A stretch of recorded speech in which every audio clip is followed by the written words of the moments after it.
Welcome to today's live IELTS class. My name is Adrian and I'm streaming to you from beautiful Central Europe.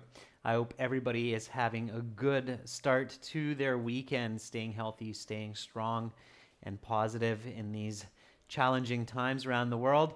Welcome Guru. Hi Dil Murad. Nice to see many of you in the class already. That's fantastic. We are going to be looking at speaking part 3, everyone. We just finished a class 30 minutes ago on speaking part 2, and now we will move to speaking part 3, which is a challenging part of the speaking section. It's the final part, and they will be asking you some specific questions, and I'm going to give you some tips on how you can complete your speaking for a Band 9 with part 3. Hi, Begjan.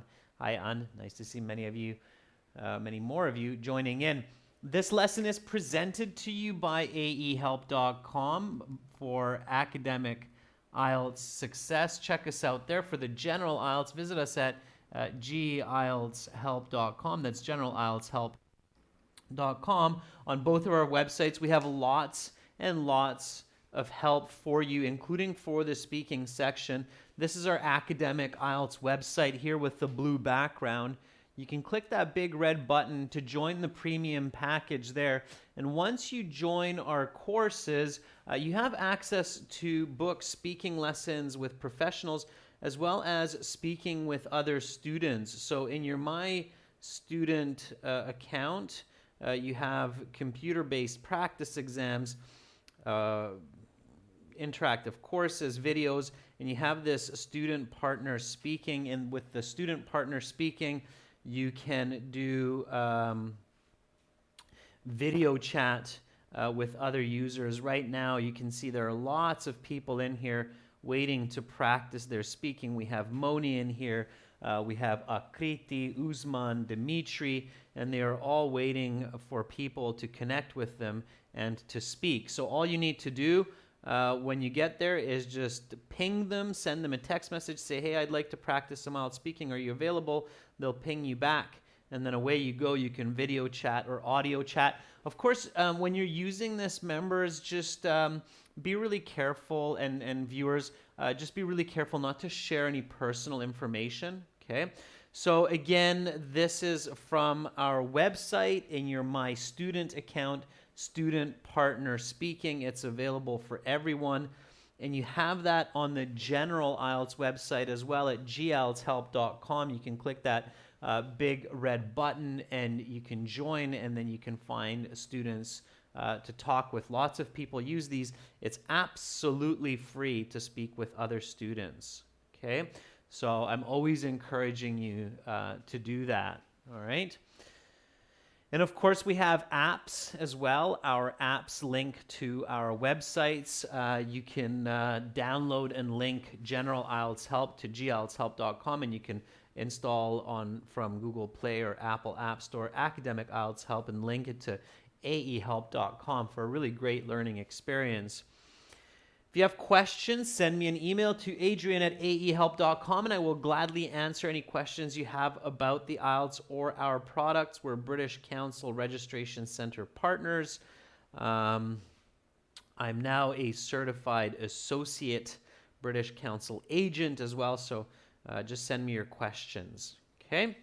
All right, students, speaking part 3 today, as I said, and we're going to speak. Now, 30 minutes ago, we had a cue card asking about an object, and that object was a souvenir from a vacation that reminds you of your vacation. So when you're doing the speaking and you finish the cue card, there's a good chance that the examiner will ask you some questions about what you said, okay? This is the standard these days for the speaking. Okay, so what we're going to do is we're going to review our answer for speaking part 2, and then I will ask you to come up with a couple of questions that you think the examiner might ask you after this cue card. Okay, it's good to practice this. It's good to kind of predict what you think the examiner might ask in relation to your part 2 response for part 3. So let's do this. So this is speaking. So just speak with me. If it helps you to read, do that. If you are confident, don't read, just repeat. Okay, a souvenir that brings back many memories for me of my trip to India in 2018 is a large 60-centimeter laughing Buddha that I bought at the end of my trip. It's a ceramic statue with bright colors such as red, yellow, and gold. He has an ear-to-ear smile and a very large belly, and he's sitting cross-legged on top of coins. His hands are in a folded position. He's got big ears and he's bald. I'd purchased the statue around the end of September in the last vacation from the famous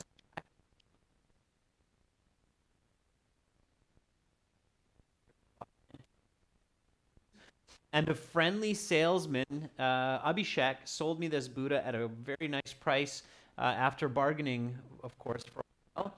And then he explained to me the significance of this statue and that the statue would help bring peace and harmony to my home. After bringing it back to my house, I found a special place for the statue in my living room against the wall facing the windows where family and guests can easily see it, and it would also get lots of sunlight. This Buddha is believed to bring good fortune, and since I'm a business owner, I thought it might just help me with my company's financial success. Whenever I come home from work and feel a bit stressed after seeing the Buddha, I remember my amazing adventures across India, visiting the many temples, meeting many friends and smiling new people, tasting the delicious foods and absorbing the local culture. Now, the examiner will say, okay, that's the end of part 2. Now we will continue with part 3. I will ask you some more questions related to the topic of part 2. And now they will ask you a couple questions that will be directly related to part 2. Let me work on that voice situation that I see some of you saying there. So what are some questions? What are some questions that the examiner might ask you?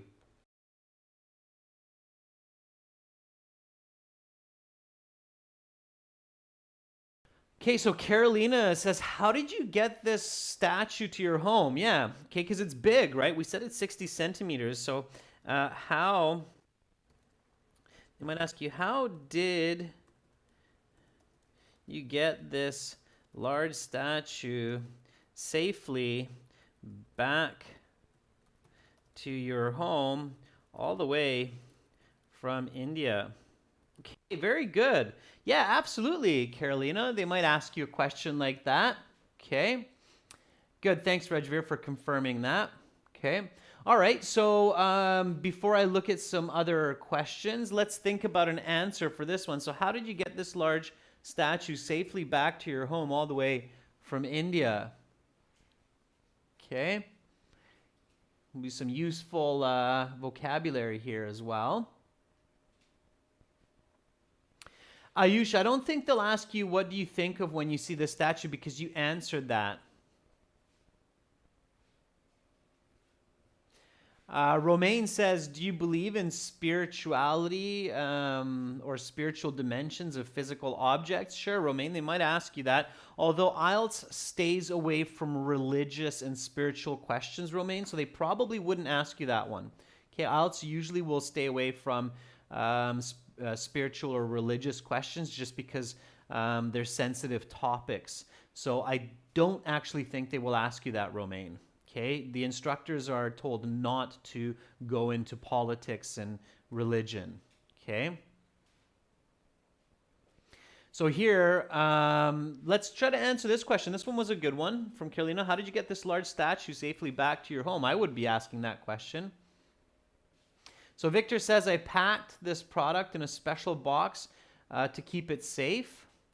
Carolina says, well, I paid an extra fee on my flight back. Okay. Hassan says, what will you buy if you have the chance to visit the same location again? Maybe Hassan, that's a good question. Okay. Bekjan says, I bought this statue through a special Indian agency, and the deal with this types of situation, I paid for them $10. Okay. So, I paid an extra fee at the airport to have this statue marked as fragile and shipped carefully in a separate crate to my exact address by courier.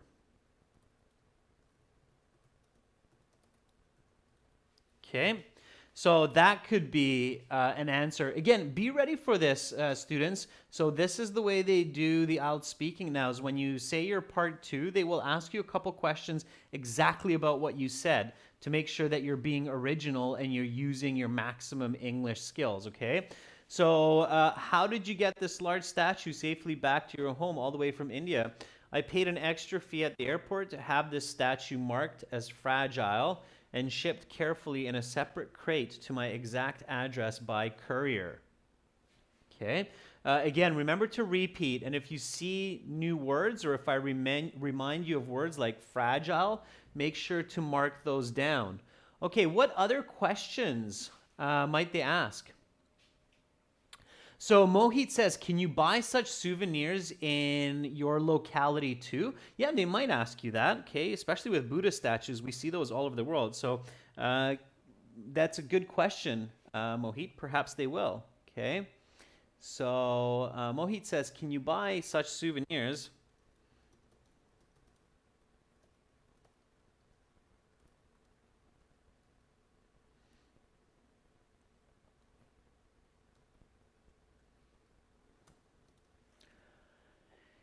in your locality too? Okay, give me an answer for that. Yeah, absolutely, that's a good question. So can you buy a big laughing Buddha statue in your locality? Okay, give me a nice answer for that one, because this is connected. And the examiner might be even more direct. They might say, can you buy big laughing Buddha statues in your locality too? Okay.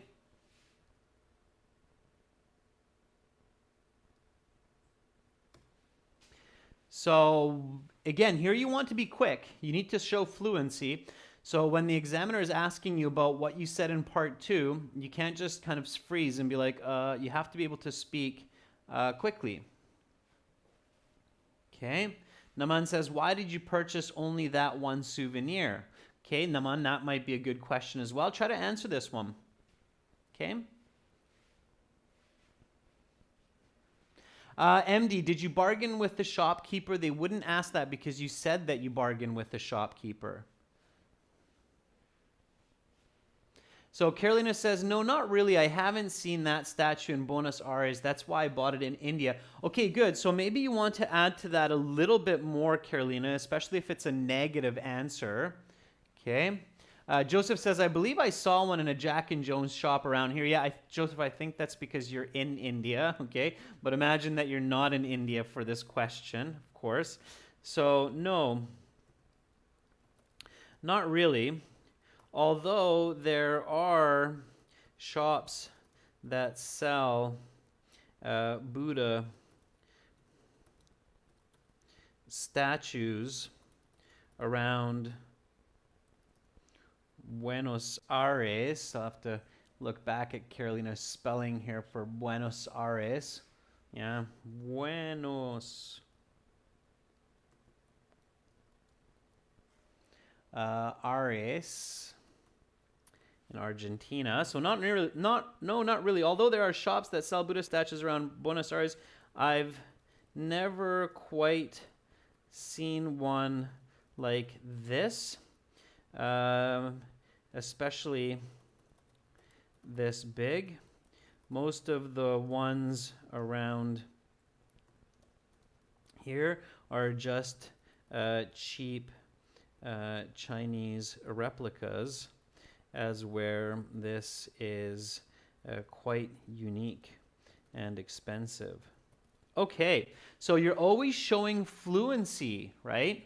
Here we go. Can you buy such souvenirs in your locality too? No, not really. although there are shops that sell Buddha statues around Buenos Aires, I've never quite seen one like this, especially this big.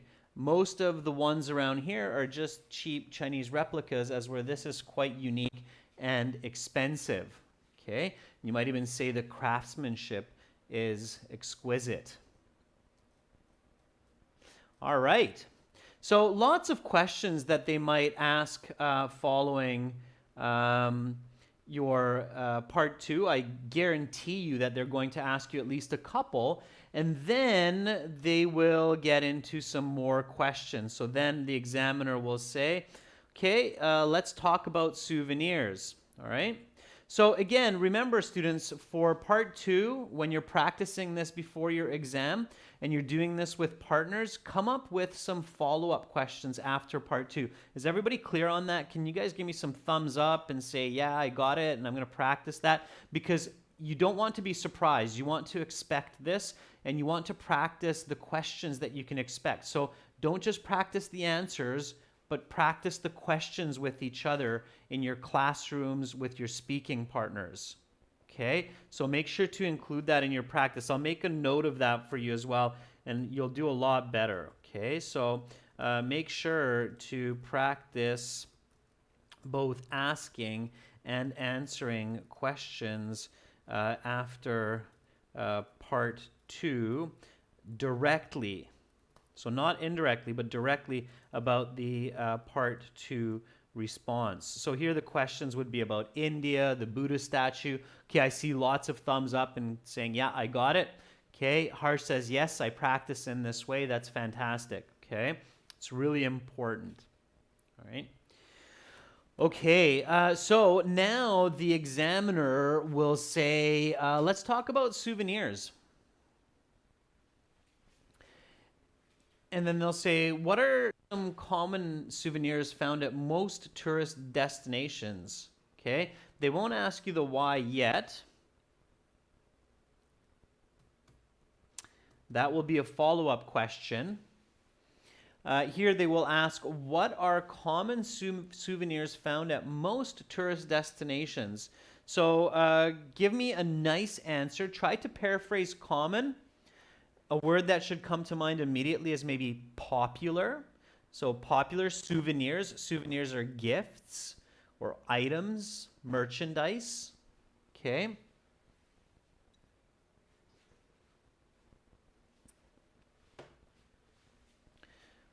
All right. So Lepay says the most popular items we can find at tourist attractions are dolls, coins, and statues, like what I mentioned in part 2, that represent the local cultures and rituals. Very good, Lepay. I did a couple of adjustments there, but that was fantastic, okay? Hassan says there are many types of souvenirs like the Buddha statues, which I explained previously, small medals, cups. My last vacation, I bought a lovely evil eye from Istanbul, which is made from dark blue glass. Yeah, Hassan, I know you really wanted to get that evil eye item in their last class as well. So there you go. I read it for you. All right. Kevin Bowie says, and I'm familiar with what that evil eye is. Yeah, I know what you're talking about there. It's like the Hand of Fatima is a really popular one as well. Okay, Kevin Bowie says the most prevalent gifts at virtually every tourist trap are keychains, t-shirts with images of famous places. These items are so popular because merchants do not have to incur huge costs to produce them, and they may be super profitable during tourist season. I remember being told by a vendor that last year in Bangkok, he had made 10 times as much money as his production costs. Very nice, Kevin. Yeah, I haven't asked the why are these so popular because that's a follow-up question, but if you answer it, then it's likely that the examiner will skip the next question, which is great. Okay. All right, Neha says, according to me, the scenery is the most common souvenir attraction for tourists. Individuals always buy some souvenirs to have these memories. Okay, Neha, I think you're off topic here. So yeah, the scenery and the surroundings, but what are the souvenirs that are popular? Okay. Joseph says keychains and postcards can be seen almost everywhere in gift shops around tourist attractions. Yeah, absolutely. And then maybe give me an example, right? So definitely among the most popular items for tourists at shops are statues, as I had just mentioned, as well as keychains, postcards, and refrigerator magnets. As these can be easily carried and placed around the home to bring back memories of the trip. My wife bought 5 different fridge magnets from or on our trip to London. Okay. Here we go. Fridge magnets. Yeah, I bet that's one that's coming to the forethought of many of you now. Yeah, fridge magnets are everywhere. Let's do this. So repeat after me. What are common souvenirs found at most tourist destinations? Definitely among the most popular items for tourists at shops are statues, as I just mentioned, as well as keychains, postcards, and refrigerator magnets, as these can be easily carried and placed around the home to bring back memories of the trip. My wife bought 5 different fridge magnets on our trip to London, of the London Eye, Buckingham Palace, and other landmarks. Okay, all right. So maybe the examiner will modify the question and say, why are these so popular for vendors to sell? Okay, because obviously you answered a little bit of why people buy them. Okay, so why are these so popular for vendors to sell? The examiner is quite dynamic in part 3, so they can shift and adjust questions a little bit to really get you speaking and using your maximum English skills and showing all of your grammar. Okay, all right. Ferdobbs says they remind tourists about the sightseeing places where they have been, and they take them back to the past when they're happy and satisfied. Also, gifts are excellent ads for others to show that they have been traveling around the world. Okay. Sukate, you can find Sukate Bukate. You can find people on our website, ahelp.com, all the time to speak with you and practice with you. Okay. Juan Pablo, good to see you. Avila says they are popular because they are often cheap and can be a great gift for family and friends. My sister wanted me to buy her something when I went to Japan, and I brought her a pretty doll that she keeps on her fireplace mantle. Maybe. It's a good answer, Juan. I liked it. Piyush says, as I said earlier, it represents culture and tradition of that particular area. And whenever people look at those objects, it brings back great memories. Piyush, don't use the word things. Okay, always practice staying away from the word things. Things is 0 value. Remember that. Okay. So, question: why are these so popular for vendors to sell? These items are liked by retailers because they take up little space in their shops and produce a high profit margin. I mean, they can get a fridge magnet from the wholesaler for pennies and then sell it for $10 a pop.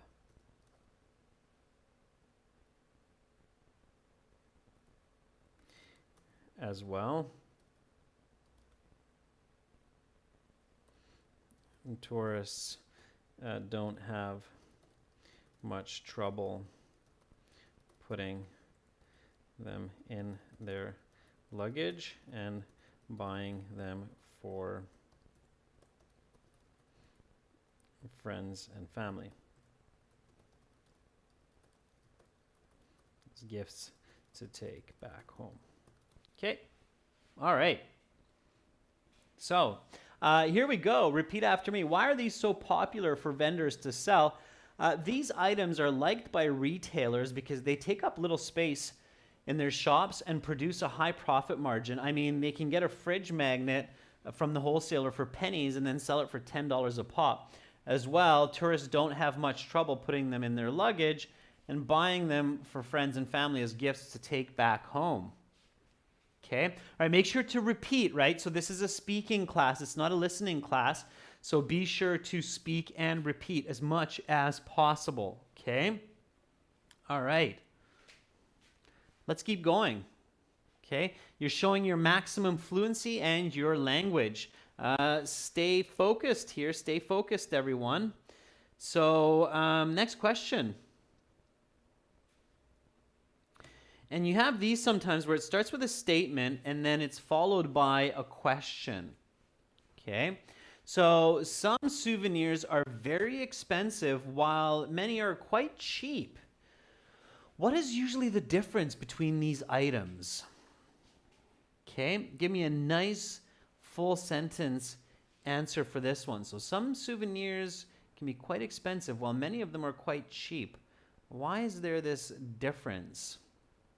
Okay. All right. Seni says the difference between the cheap and expensive souvenirs is the materials used and whether it's made by hand or machine. Very good, Seni. Keep explaining. You have a really good start there. Shub Sharat, yours is a bit confusing. That's why I didn't read it. Okay, you have to rethink that one. Seni, you have a good start, but I think it's a little bit incomplete. I think you could say more. All right.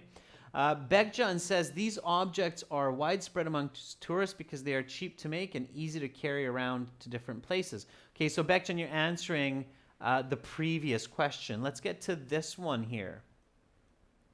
Okay.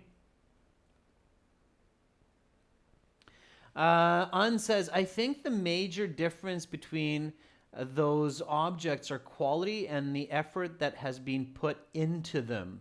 Buddha statues made by experts can be 10 times the price of those statues made by machines. Yeah, okay, absolutely, An. So use part 2. Absolutely, okay. Moria says the price variation is because of the quality of the silk with gold and silver weaving. Okay, Moria, you're being very specific here. I'm not sure if I missed something that you said before. Perhaps I did, because oh, there we go, yeah. So Moria, okay, I see what you said before. So here we go. So Moria starts. Some keepsakes are very costly, like the famous Kanjivaram Shari, made of pure silk, which costs 25,000 rupees and can go up to 40 lakhs. Okay, and then you explain why. Good. All right. Carolina says the difference between expensive and inexpensive souvenirs are the materials that they're made of and their size. A mug can cost $5 while the 60-centimeter statue that I bought cost me $100, an arm and a leg. Okay. I think the arm and a leg, Carolina, is a bit awkward at the end of the sentence there, but it's otherwise quite good. Kevin said the major distinction between these objects boils down to the materials used. What I mean is that a ceramic statue might cost twice as much as a plastic version, as well as the prices soar in correspondence to a higher degree of complexity and craftsmanship involved in making some products. I heard that some silk varieties in India take years to weave, hence their astronomical price. Yeah. Very good. Okay, we have some good answers there. So I think that the price difference among these keepsakes boils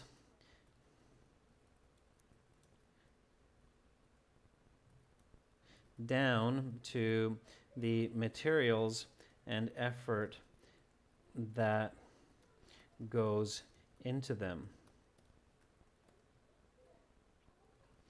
when they are made by machines from cheap materials like plastic. They will be inexpensive, but if made by hand from precious stones, they can cost an arm and a leg.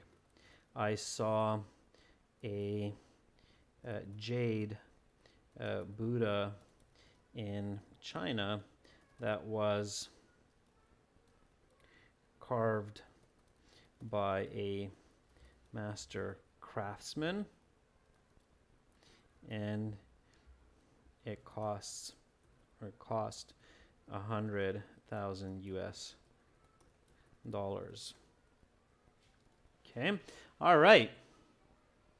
And if you ever visit my hometown of Victoria, you will see some beautiful jade souvenirs from jade in British Columbia. Jade is that green stone. There's also white jade. You might see that. Okay, so here we go. Repeat after me. Some souvenirs are very expensive while many are quite cheap. What is usually the difference between these items?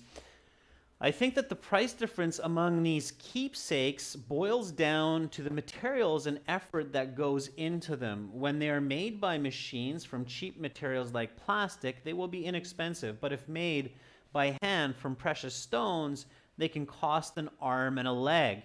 I saw a jade Buddha in China that was carved by a master craftsman, and it cost $100,000 US.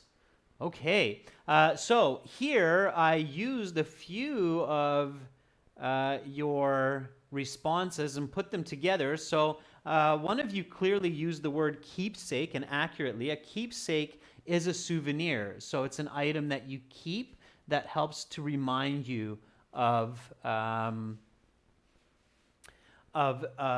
vacation or a holiday. Niraj, I'm going to enable your sharing of your email address. I just did that, okay?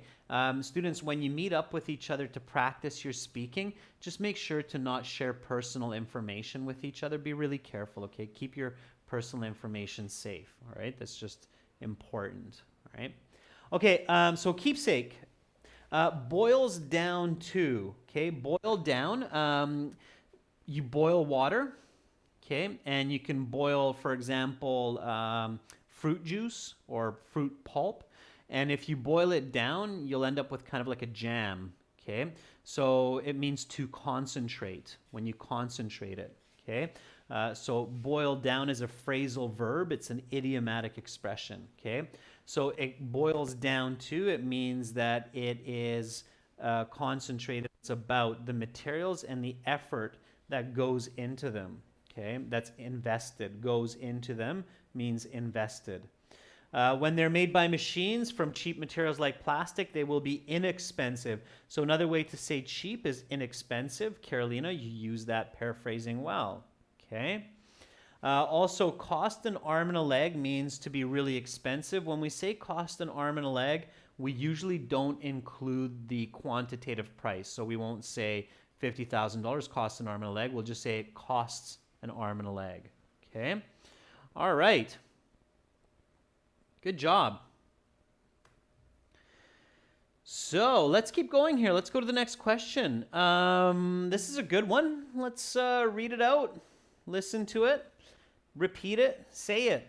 What should people be careful about when they are purchasing gifts during their travels? Okay. Give me a nice full sentence answer for that one. Shtuti Shri says people should be careful about finishing and the materials used, whether it's fragile or not. The best way to do this is to talk with the different sellers around the shop and be satisfied with the object that people purchase. Okay, there's some grammatical errors there, but it was a good try. I think you're on the right track. Okay. Ferdov says, firstly, it's a great idea if tourists check out the legitimacy. I mean, some goods are banned to export and import. Very good advice, Ferdovs. Yeah, you might be buying some illegal products for sure. Like if you visit Cuba and you buy some cigars, you're not allowed to take those back to America because there's a ban on Cuban cigars, right? In most states, or all the states, I believe. So you have to be careful. Okay. Yeah, so you need to check. Of course, some animal products or products made of organic materials from wood, for example, are not allowed to be transported to many countries. Okay. Moria says people should be cautious about knockoffs when purchasing expensive items like the Persian carpets and the Kanjivaram sari I just mentioned. The knockoffs are just around 5,000.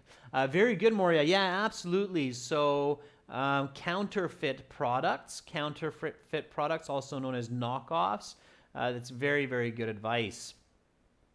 Hassan says, I believe people not only need to think ahead and be careful about the size and weight of these items, but what type of transportation is needed for that, like plane, or should be shipped separately. Very good, Hassan. Yeah, so if you buy it, how are you going to take it home? If you buy a 2-foot ceramic Buddha statue, it might cost you $500, but then it might cost you another $200 to get that home safely. So you have to consider shipping, right? Absolutely, it's a good answer. Joseph says there are many scammers in tourist spots. They usually take advantage of clueless foreigners and sell them low-quality products. For example, tourists might want to avoid buying souvenirs in shady places. Yeah, shady places, Joseph, good expression. A shady place is a place that's not trustworthy and looks kind of suspicious, doesn't have authentic kind of style to it, like a back alley door that opens up to a underground souvenir shop. That would be considered a shady place. Okay. Pratham Bhutani says, the masses should always examine the durability of the products. Therefore, they can ship the product to their home effortlessly. For instance, I bought an item from the airport and it broke during shipping. I was really disappointed when I unpacked it. Yeah, Pratham, very nice. I like your example. You bought an item that was fragile, it wasn't shipped properly, and it was really disappointing to get it out of your luggage in pieces. Yeah, very nice. Okay. So I think that tourists should be cautious both about the authenticity of the products as well as their shipping. I mean that there are a lot of knockoffs which tourists get tricked into buying for a high price, only to find out later that they have been ripped off. In addition, certain products are not legal to ship out of the country or into some countries. For instance, Canada and Australia are very strict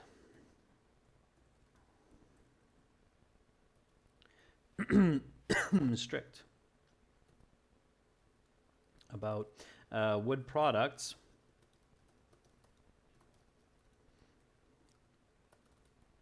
that could harm the local environment.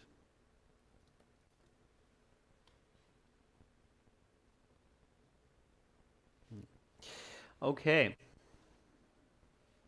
So, here we go. Repeat after me. What should people be careful about when they are purchasing gifts during their travels?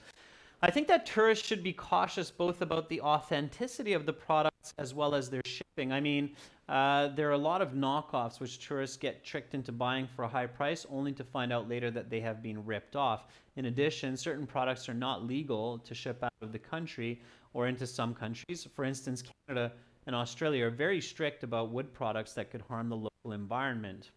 Okay? Because in the wooden objects, you could have parasites like worms and so on. Okay? All right. And if I want to connect to part two, one way that I can do that is I can say, this is the reason I bought the Buddha at a reputable retailer. Okay, Jack and Jones.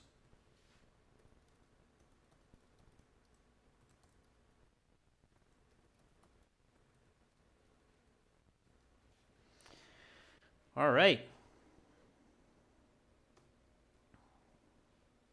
So here is the follow-up question. What are the best ways to do this?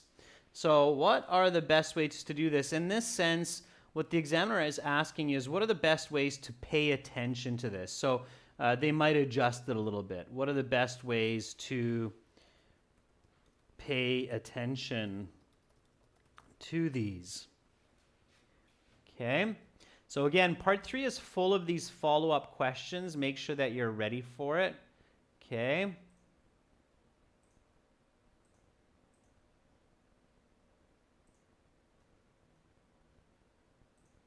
So give me a nice answer for this one. Okay.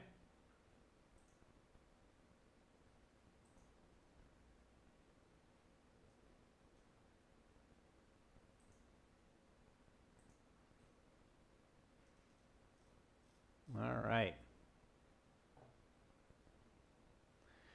Okay. There we go. Don't worry. Once I look back at the chat, I can manage it. All right. Mazir says, find a trusty local friend. Mazir, that's a good answer. Just put it into a longer sentence, okay? So the best way to do this is to find a trusty local friend, okay? Bekjan says, the best method to check whether the souvenirs are authentic or not is by looking at the special tag on the products. Usually original items have an identity number and its place of origin. Very good, Bekchan. Like in the case of the statue of Buddha, it has its own ID and certificate of authenticity. Yeah, it's often called a certificate of authenticity. Okay, good, yeah.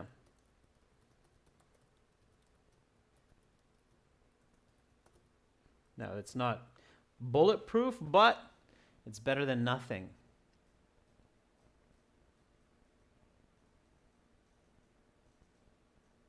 Niha says, according to me, they should pay special attention to the materials which are used in the products. They should always choose those materials which attract individuals. Okay, Niha, again, I'm not sure if you're understanding the question correctly. Make sure that you understand the questions, Neha, before you answer them. If you answer off topic, you can't get a good score, even if you're using good English, okay? Harinder says the best way to do this is people must be aware of each and every detail of the product which they're buying. From travel, along with the information of the tracking of the product. Yeah, I'll share a little trick with all of you that I learned that I thought was very, very useful. So I think, so one of the best advice that comes to mind is to use the internet when available to find out information about the authenticity of products, as well as the possibilities and restrictions regarding shipment. There are some very good websites and reviews that can help to give confidence when making these decisions. In fact, while in Venice,